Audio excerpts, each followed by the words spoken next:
You're watching Reality Check. Tonight, how severe is the impact of the slowdown on India's festival season?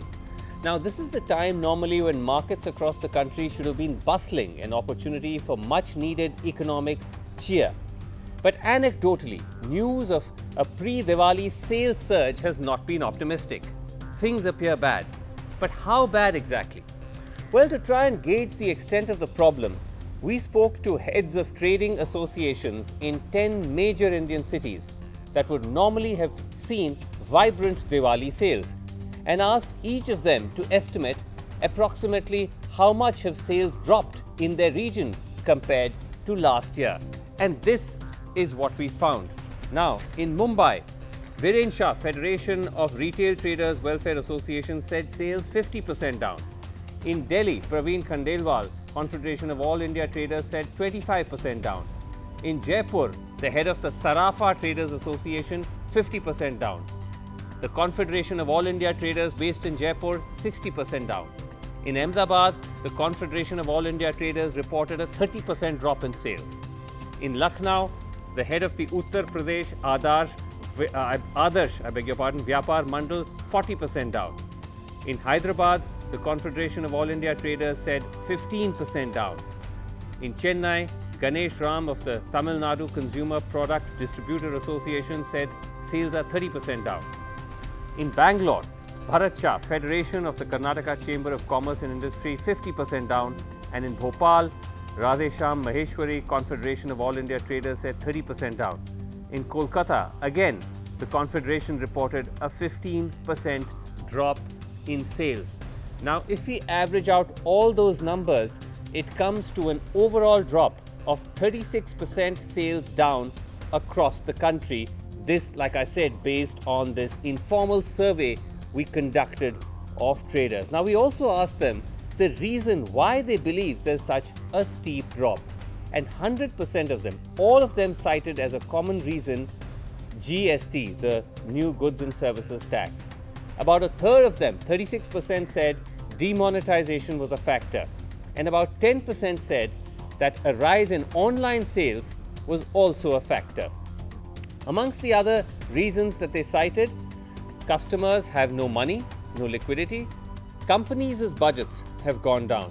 There's a slowdown in the economy and people have no savings. Now, these figures are not just numbers. Let's listen in to what they had to say. Diwali के मौसम में जो customer है, करीब जो इसको कहा जाए जो सेल है, जो हर साल होता है, इनमें करीब 30% कम हो रहा है।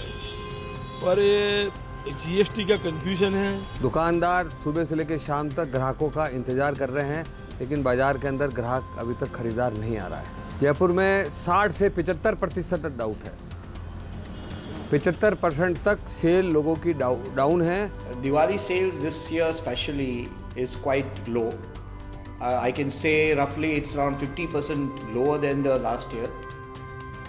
So those were some of the heads of the Traders Association putting a voice and face to those numbers they just gave. So that big picture just once again coming in on Reality Check tonight.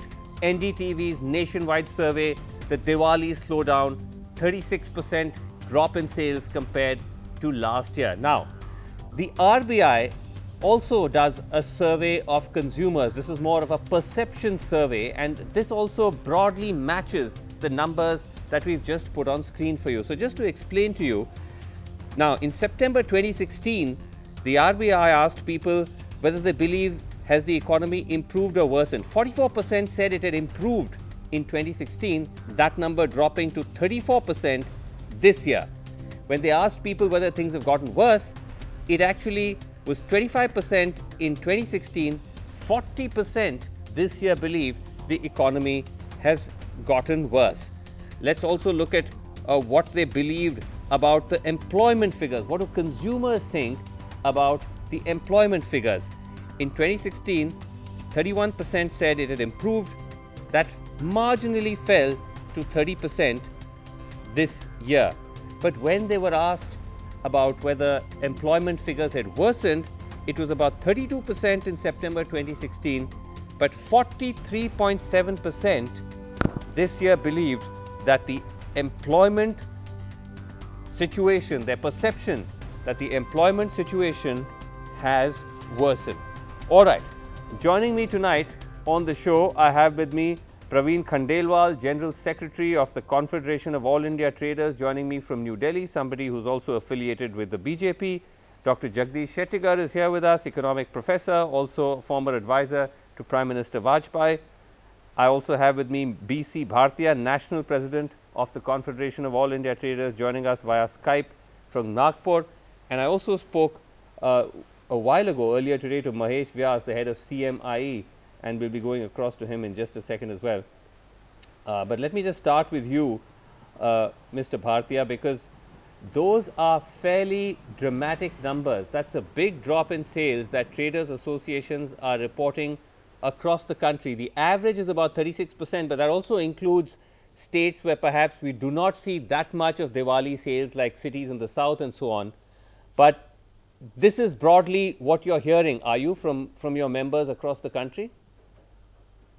Yeah, we are getting reports that there is a depressed condition in the market, and the mood of consumer is also not all that encouraging, which generally we see.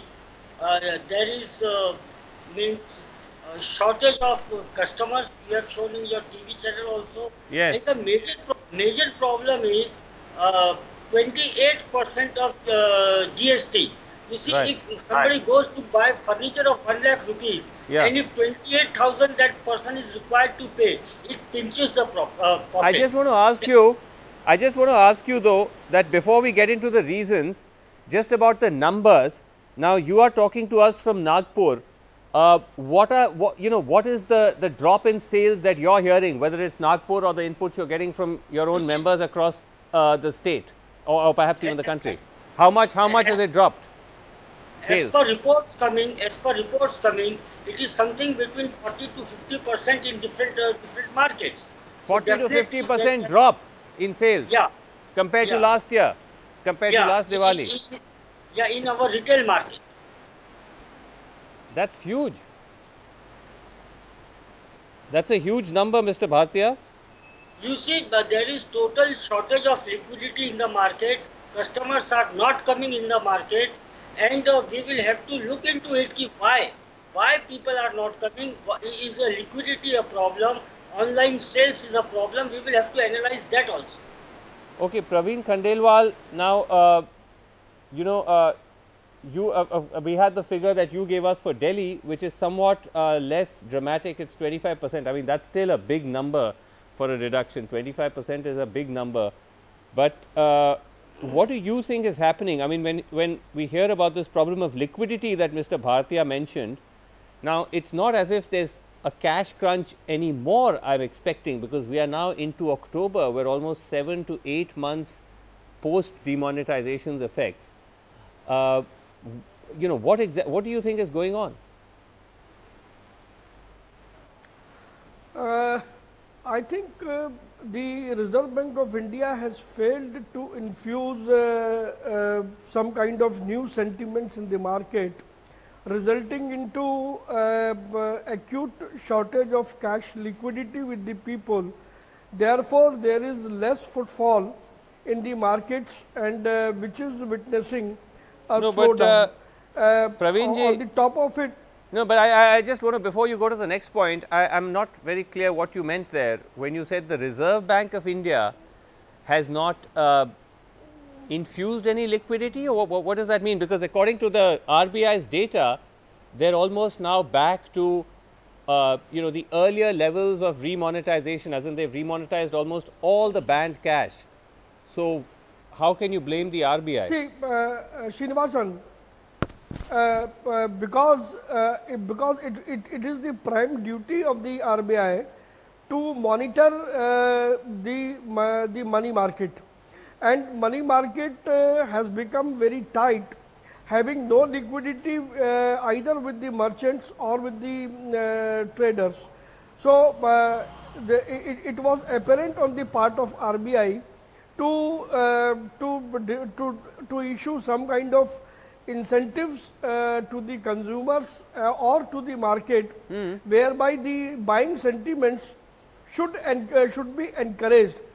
And no, but on Mr. this Khandelwal, count, Mr. RBI has Khandelwal, failed. Mr. Khandelwal, I'm sorry to interrupt, but I mean, aren't you passing the buck here? Isn't one of the factors, I mean, number one, Not at all. demonetization. No, let me Not- finish. Number no, one, no. demonetization. Demonetization as a policy, enough evidence to suggest that it has hurt the economy. Number two, the Correct. fairly shoddy implementation of GST. Isn't the government of the day to blame for both these factors? See, as you rightly mentioned earlier in your note, that almost 7 months have passed after demonetization.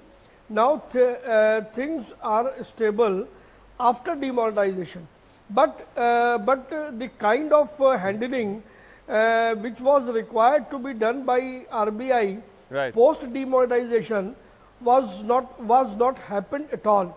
Okay, you're still that blaming resulted into acute crunch in the. Okay, you're still blaming And- the and- RBI. Perhaps you don't have a and- choice. Can I just bring in Jagdish Shettikar though? Jagdish Not Shettikar. only Okay, can I just come not back only to you? RBI. Okay, let me come back to you. Praveen ji, let me come back to you. Dr. Shettikar, firstly, Okay. just to look at the numbers itself, I mean, let's digest those numbers before we get into the analysis of why, but what has happened. I mean, those numbers, again, we're not saying that this is concrete, hard economic data. These are just, you know, informal estimates that we've got from all these different traders associations. But that's a very big drop, isn't it? Yeah, before 30–40%? Before commenting on that, let me clarify what Mr. Khandelwal raised it. As far as the RBI is concerned, just by proposing 0.5% less in the statutory liquidity ratio, they are pumping in 57,000 crores extra into the system. So there will be no problem as far as the liquidity is concerned, Right. and this will have softening effect on the interest rate.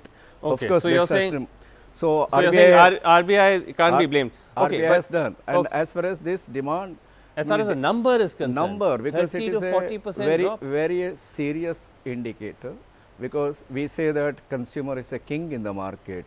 He gives the signal. Now this matches with whatever the RBI has said, that there has been continuous fall in the consumption expenditure. Right. Even the couple of weeks back also in the same, the channel.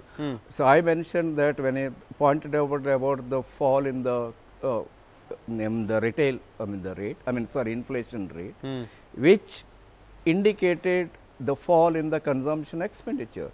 Because fall in the consumption expenditure is a negative signals to the investors. Right. So that matches with So the it's even okay. though IIP has picked up, within that the manufacturing sector is moving downward. It's still down. IIP is, of course, the index of industrial production. Okay, I want to go to the conversation I had earlier with Mahesh Vyas of CMI, the Center for Monitoring the Indian Economy, because they also poll consumer sentiment. And I began by asking him, what did his latest survey find about how consumer sentiment is right now in India? Okay, so we conduct a consumer sentiment survey across the country, serving about 160,000 households overall. But during a week, we interview about 10,000 or so households. So what I notice is that in the recent past, which is the festive season this year, the mood seems to be a little less optimistic compared to earlier times. So the mood was pretty good post demonetization. Sentiments were pretty high in the country, but then it fell. And now around the festive season, the sentiment is quite low. Okay, could you just quantify that for us? We have some of the numbers that you shared with us on the screen, but if you could just run us through those numbers. No, but there are components that we can make some sense of. So, for example, we ask a question whether this is a good time or a bad time for the household to buy consumer durables. And in the past, we used to get answers saying about 30% of the households would say this is a good time. And around now, it is between 23 to 25% who say this is a good time to buy. and the number of people who say it is a bad time did rise, although in the last week that number fell. But on a net basis, the number of people saying that this is a good time to buy consumer durables is lower than it has been in the recent past. Okay. This is obviously clearly worrying, is it not? Yes, I would say this is a matter of concern. And when people have traditionally said that our expectations are better than our current conditions, and this has been the situation since Jan 2016 all the way till around March 2017. So 15 months continuously consumer expectations, the index was higher than their assessment of the current conditions. But since April, expectations have lagged significantly behind current economic conditions.